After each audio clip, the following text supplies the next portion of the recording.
Hi, I'm Adam Porter and this is my board gaming vlog, and I haven't actually made a vlog like this for some time. It's taken COVID-19 and lockdown in the UK to get me in front of this camera again, just because I was so busy before the lockdown, and since then just, you know, you've got so much on your mind. Anyway, I'm here to make this video, and the impetus for it was because I had a few questions yesterday on my YouTube channel from a viewer called Fanric. And I thought, well, why not make a video to answer those questions? So I'll try and make a series of videos to answer each of the questions over the next couple of days. The first question that I wanted to address was a question that you hear quite a lot from designers, and particularly new designers, about how do you protect your game ideas so other people can't steal them from you. And so I ought to start off by saying I'm not a lawyer. I am a dentist and a game designer, and I have a few games to my name. So I've got 5 games on the market. My first game was in 2017, Big Bazaar, and I've got another 5 games that are under contract currently and hopefully will be released at some point over the next year or two, and then others that I'm pitching. So I've got some experience in the area of contracts and getting games onto the market, and also I've run a game design group along with a colleague of mine, Rob Fisher, for about 6 years now, I think, something like that, maybe more, weekly. So we've spent a lot of time playtesting people's prototypes, and we've come across issues over the years. And this question gets asked commonly. So the first thing that I thought I'd talk about is the general consensus that you find on the internet if you ask this sort of question, or if you look this up. And the consensus is, don't worry about it. Basically, you've got an awful lot to gain by showing your game to an awful lot of people. People will have so much input. You'll get loads of valuable input from playtesters. Other designers will tell you how to make your game even better. Then you put it in front of publishers, and they may not particularly want to take the game on for various reasons, but they'll tell you why. They'll tell you how to improve it. Or maybe they'll tell you a publisher that might take it on even if they won't. So it is definitely of great value to you getting your game in front of people, and the risks of doing so are relatively small. So why is that? I mean, shouldn't you be thinking about copyrighting your game, or patenting it, or trademarking it, or something like that, protecting that intellectual property? And I think the general consensus is no, it's a bit of a waste of time even trying to do that stuff. Trademarks are there for name of game, logo, you know, specific things like color schemes and stuff like that. You can trademark these things so other people can't use them. That's not going to help you as a designer. That really is the publisher's remit if they want to do that at a later date. Patents, I don't fully understand patents, but they tend to be about inventions, useful items, and ideas put together in a very specific way. So it's very easy to get round a patent just by tweaking one tiny little thing. You don't tend to see patents in board games, with relatively few minor examples, you know, which break the rule. Copyrights then. Copyright is what we're really talking about, and copyright is automatic. As soon as you write some words or put some artwork together, that is copyrighted. You don't have to do anything with it to make it copyrighted. It belongs to you. But ideas do not. You cannot copyright an idea, or not easily. You can copyright the artwork, you can copyright the wording, but you can't copyright the rules themselves, which is why you end up seeing so many clones of popular games. If you go to your supermarket, you know, you might see Guess Who, the classic sort of Hasbro game, or Milton Bradley game, or whatever brand it's under now, but you'll also see, you know, some other branded version which is called something like Who Is It? You know, and it's just a cheap knockoff version. But they can get away with that because the ideas are not copyrighted, and they've changed the artwork, and they've changed the name, and they've changed the wording of the rules, so they've rewritten it, and you can get away with that stuff. So actually, you're far more vulnerable to rip-offs of your game after your game is published than you are beforehand. Before your game is published, chance of someone taking it and running with it and stealing your ideas are very slim. Aside from anything else, everyone's got their own ideas. If somebody is motivated to make games, they've probably got their own ideas and their own things that they're passionate about, they want to pursue. But really, it's a numbers game. Before you've published your game is going to have been seen, you know, by I mean, maybe you've got it in front of 100 playtesters, maybe more. You've got it in front of a handful of publishers, again, maybe more. But these are self-selecting groups. These playtesters are likely to be your friends and friends of friends and acquaintances, people who know you and respect you and don't want to rip you off. They might be playtesters at regular playtest groups, which means they've got a feel for the industry. They're engaged with the industry. They want you to look at their game as well, so they're going to be respectful of yours. You know, these are not the people who are likely to steal your ideas. The same with the publishers. If you're going to show your game to a publisher, it's likely to be at a convention or a trade fair. The publishers that go to these places, that engage with the hobby side, the community side of the hobby, these are not the people who are going to rip you off, because their reputation means a lot to them, and they're gamers too. Once your game is published, however, it's going to be seen by thousands and thousands and thousands of strangers spread all across the world, and then who knows what people are going to do. And you do see problems, particularly over the last few years. We've seen a massive rise in counterfeit copies of games. Direct piracy, where people have taken not just the ideas, but the artwork, the name. They've created a carbon copy of a popular game and stuck it up on Amazon or eBay. And it's very hard for you to deal with that stuff. You can't protect your game against that stuff as a designer. It's automatically protected by law anyway, but the onus is on the publisher to fight that and to push to get those counterfeits shut down. The other stuff that you tend to see, and it's rare but it does happen, is that people will take a popular game, they'll retheme it, they'll put new artwork on it, a new name, a new setting, but they might not change many of the rules, and then they'll put it up on Kickstarter or some other crowdfunding avenue, and they'll either declare it as a tribute to the original game, or they won't declare it as having anything to do with the original game at all, and then it takes the sort of, I mean, people aren't idiots. People spot this stuff and say, well, hang on a minute, that's the game that I love. And often the justification for it is, yeah, but that original game is now out of print. The publisher's not making it anymore, as if that makes it all right for you to take those original ideas.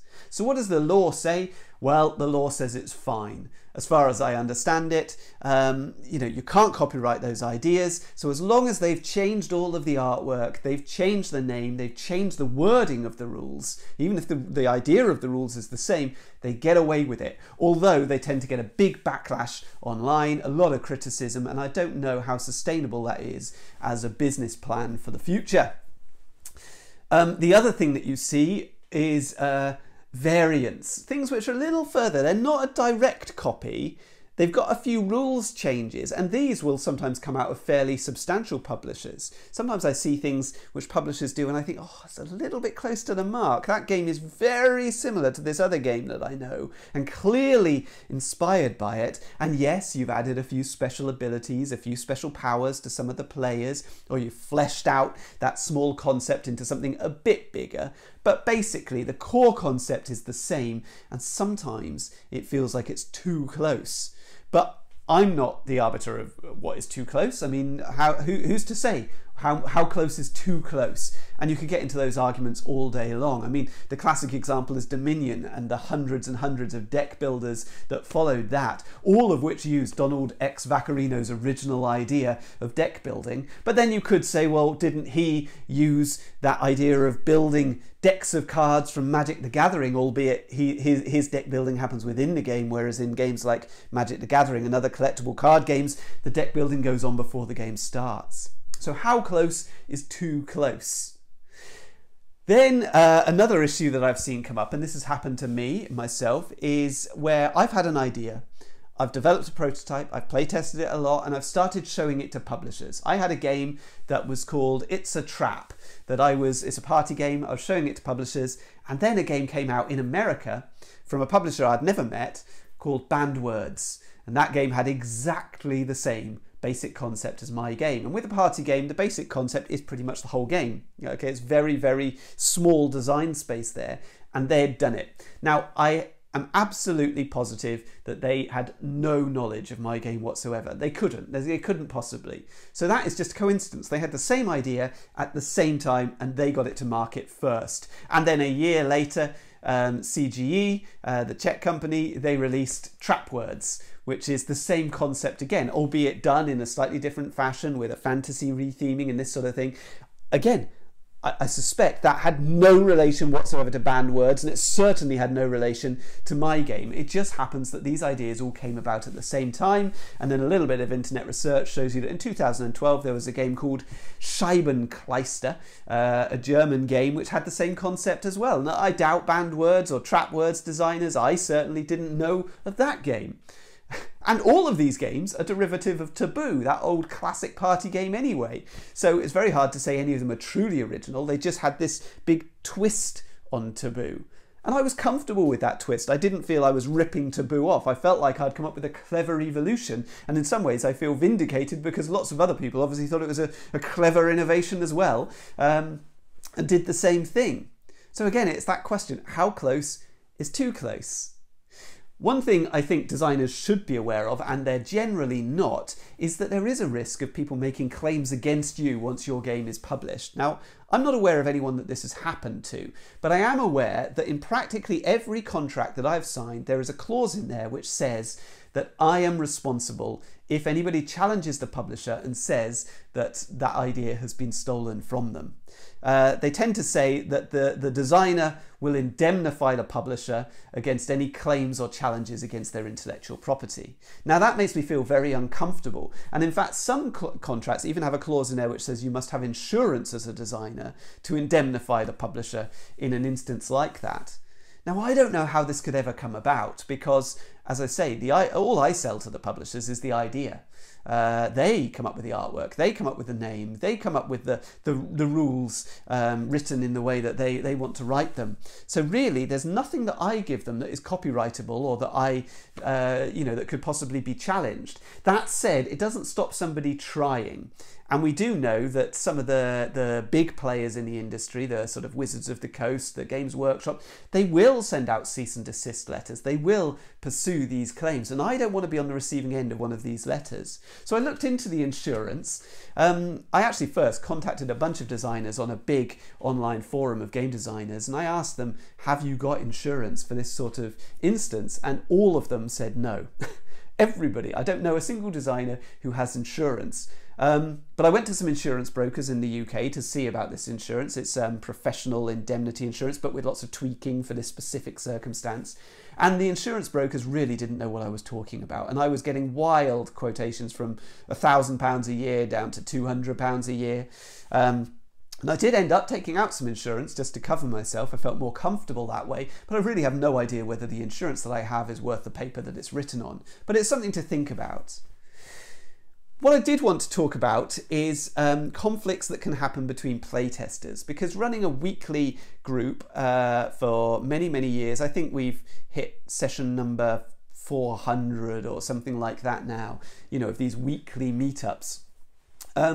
So we've been doing this a lot for many years, and we have had from time to time slightly tricky issues about ownership of ideas. So let me give you a hypothetical example. I am playtesting your game, and I'm a designer, okay, so I playtest it, and I might tell you, yes, this was fun, that was fun, didn't enjoy this so much. That's classic playtesting feedback. But my mind works slightly differently because I'm a designer, so I might say, do you know, one mechanism you could try is doing this and this and this. If this player did this at this time, that would be the outcome, and I think that would really work for your game. Then I go home and I start mulling it over, and I think, that was really good, that mechanism I came up with there. I'd like to use that in the game.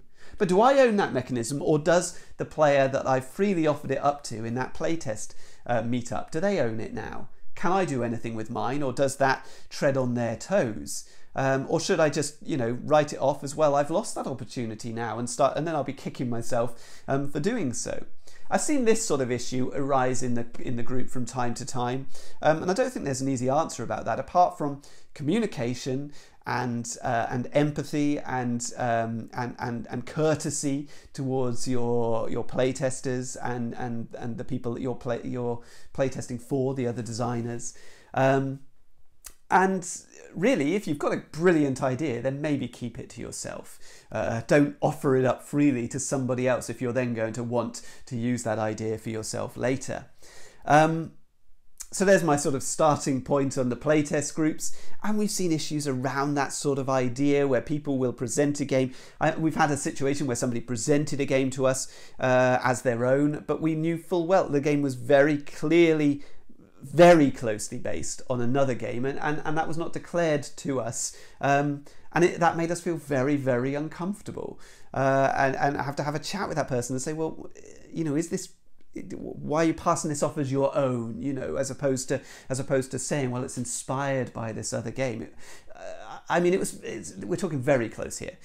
I've also had the situation where somebody's presented a game to play and it's been extremely close to one of my own designs, and that's a tough situation. There were differences, there were changes, but clearly inspired by the central concepts in one of my games. And so then that's an awkward conversation where I've had to say, well, you know, this is a little bit close to my game, and I'm not sure that there's really a place in the market for the two games together.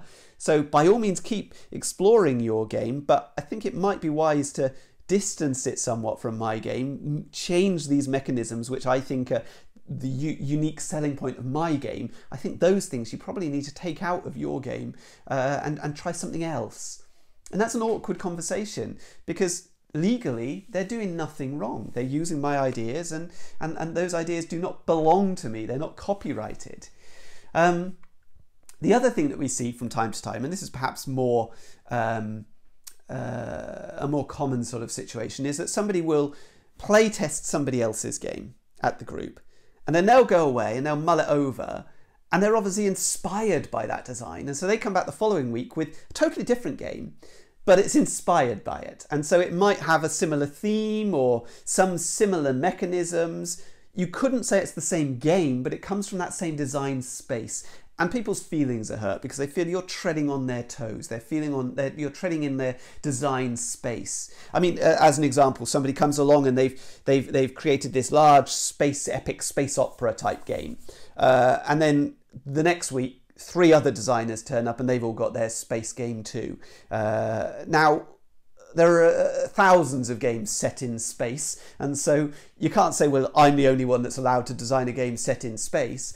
But among a small group of playtesters, it can be quite uncomfortable when you know you're working on something and then everybody else comes up with the same sort of thing. You know, I make trick-taking games a lot, and if I presented a trick-taking game to the group and then the next week there were 3 trick-taking games on the table, even if they weren't that similar to mine, I might feel a little bit aggrieved. And so we get issues like that coming up from time to time, but not outright plagiarism.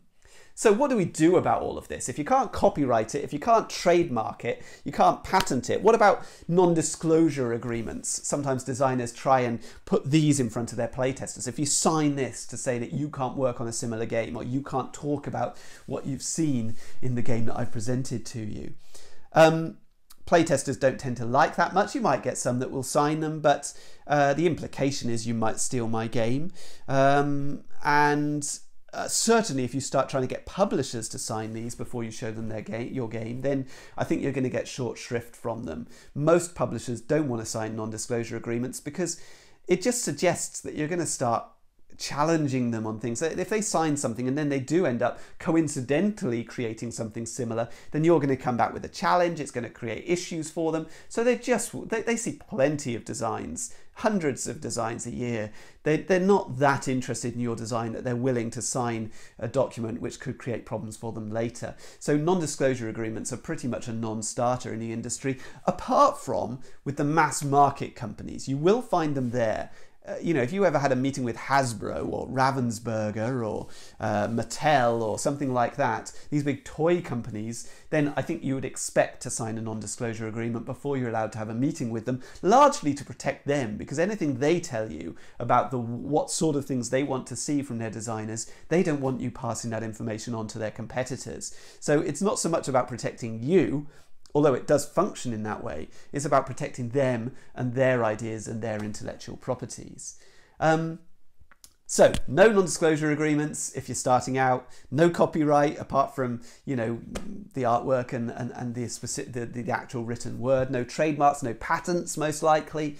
So what can you do to protect your game? Well, actually, talking about it online is quite useful, because there you've got a timestamp saying that you were working on this project at this time, which might go some way towards protecting you in the future.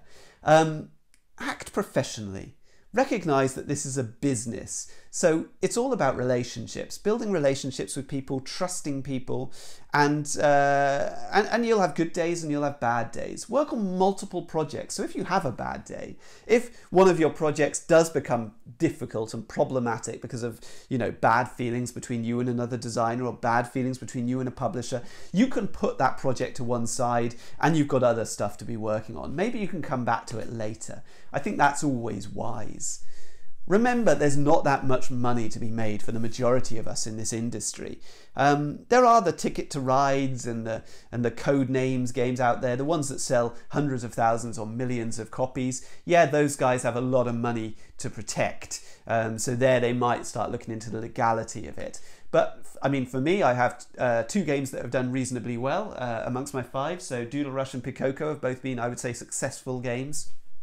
But they haven't sold hundreds of thousands of copies, and they haven't made me an awful lot of money. They've made me a bit, you know, it's been quite nice, but they haven't made me a fortune. I'm hoping Quazzle will do well as well. But, you know, when we're talking about losses here, if somebody did rip off your game, or you weren't able to produce a game for some reason, then your losses are going to be relatively small. So it's not worth losing a huge amount of sleep over. It's disappointing, yes. It's upsetting when the game is your baby or pet project. But if you have multiple of these games, you don't tend to get quite so attached.